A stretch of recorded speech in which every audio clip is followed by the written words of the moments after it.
Good day everyone! This is your mom Shimay na nagsasabing always smile. Mao na dayon ni, dili na dayon mahimutang ang ako ang kalag basta makakita kog daghang tanglad. Awa gani naa na diri adapit sa kalsada ni lagi pang tanom sa una dito ara na sa ubos, apil diri nga side diri sa gilid. Gitamnan gihapon ni auntie, grabe ka buyag gid kaayo ang ihang mga tanglad.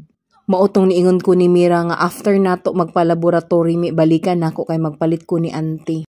Og mga talam nun gani hisgutan, dili gyud na si Ma'am Shimay maulaw mo explicar sa tag-iya. Unya kay si auntie nakaila man day sa akoa. Ana siya, di ba ikaw man tong nagpalit sa una? Nabuhi na to siya.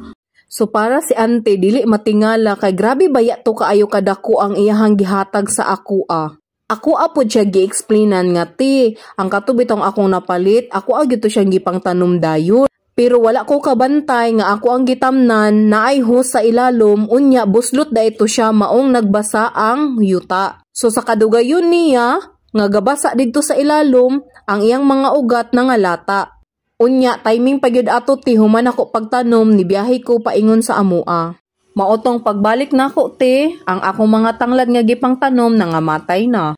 Lipay kaayo ko kay kanang tapad anang isa ka punuan, naipunuan diha nga gamay kaayo gihatag pud na ni auntie. Dagana po yung mga asa ka nagpalit ana bahala. Sakto gid ang tani. Itulad sa Bisayang ano.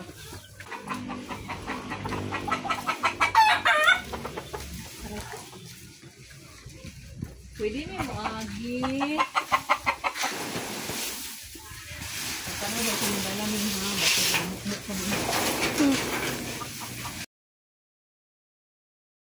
So maora ta siya guys. Thank you for watching. Bye-bye.